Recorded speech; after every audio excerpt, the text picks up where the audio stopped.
काल आज संपूर्ण कुटुंबाने एकत्रित मतदान केलंय, काय आव्हान करा? हो, आज आम्ही सर्वांनी जे आपण बघताय मोबाईल खाली मतदान केलेलं आहे. मी सर्वांना मतदारांना आवाहन करतो की सर्वांनी जे आहे कुटुंबातील सर्वांनी घेऊन जे आहे आपला मतदानाचा हक्क बजावावा. कारण का आपल्याला संविधानाने ही ताकद दिलेली आहे. एक असलं तरी ते फार मोलाचं असं मतदान आहे. तर सर्वांनी जे आहे विकासासाठी मतदान करावं ही जी आहे सर्वांना विनंती करतो. आज साहेब उपस्थित नाही आहे, काय वाटतंय? ती उणीव नक्कीच आहे.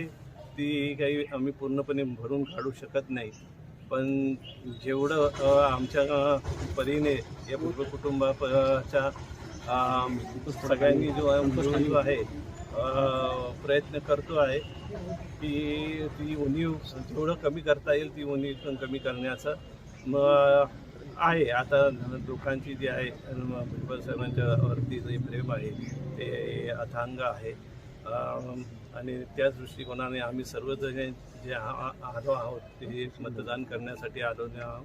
तर सर्वांना हीच परत विनंती करतो की सर्वांनी जे आहे आपण जो आहे विकासासाठी जो आहे मतदानाचा हक्क जो आहे तो तुम्ही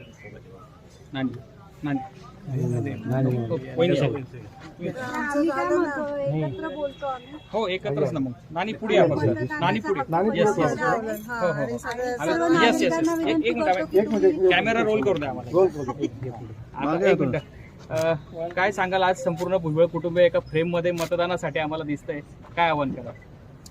आम्ही सर्वांनी तर मतदानाचा हक्क बजावलेला आहे. लोकशाहीचा उत्सव आहे आणि सर्व मतदार येवल्यातले जे मतदार आहेत त्यांनी सगळ्यांनी बाहेर पडावं आणि लवकरात लवकर मतदानाचा हक्क बजावावा. आता जवळजवळ 10 वर्षांनी या निवडणुका होत आहेत. मला असं वाटतं सगळे वाट बघत होते कधी निवडणुका होतील, कधी नगरपालिका चालू होती आणि त्यांच्या समस्यांचं काहीतरी लोक आलेले जे निवडून आलेले उमेदवार असतील ते कामं करतील त्यांची. त्यामुळे मला असं वाटत नाही की लोक येणार नाहीत, तर लोक नक्कीच येतील. आणि मी सगळ्यांना आवाहन करते की महिलांनी प्रामुख्याने लवकरात लवकर निघावं, कारण त्या घरातल्या कामामध्ये अडकून राहतात.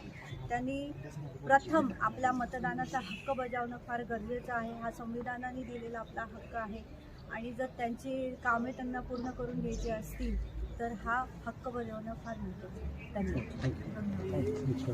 धन्यवाद.